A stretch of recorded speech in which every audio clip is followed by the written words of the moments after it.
مساكم الله بالخير جميع. اليوم نستعرض لكم على السريع استعراض ميداني دربيل البارد ولمحة سريعة.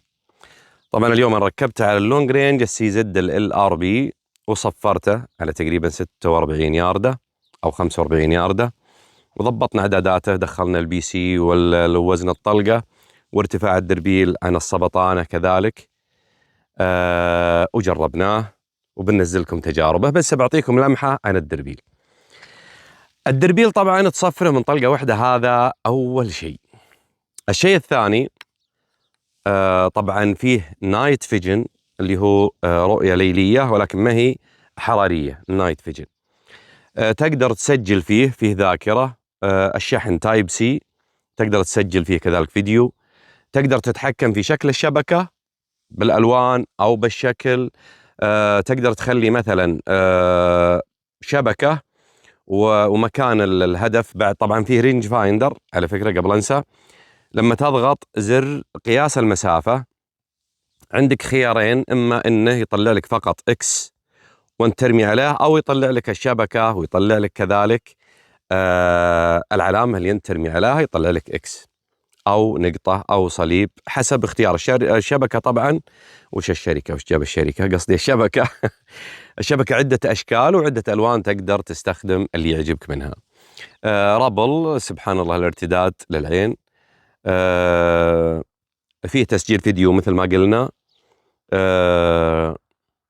وفيه تسجيل مثل الشوت كام بالشوازن، يعني مجرد انك ترمي تلقائيا يصور.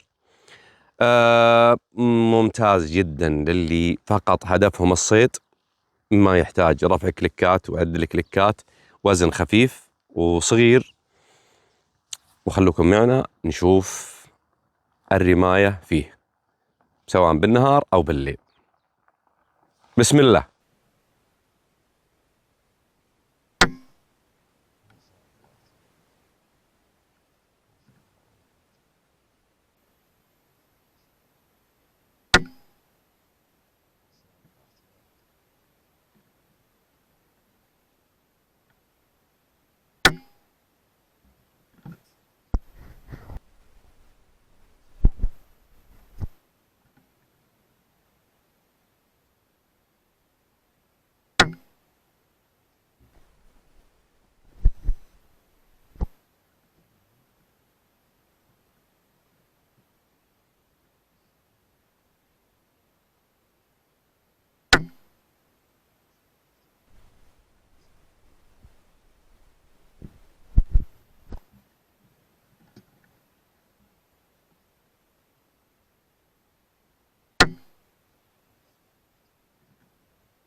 المسافة 97 زي ما تشوفون.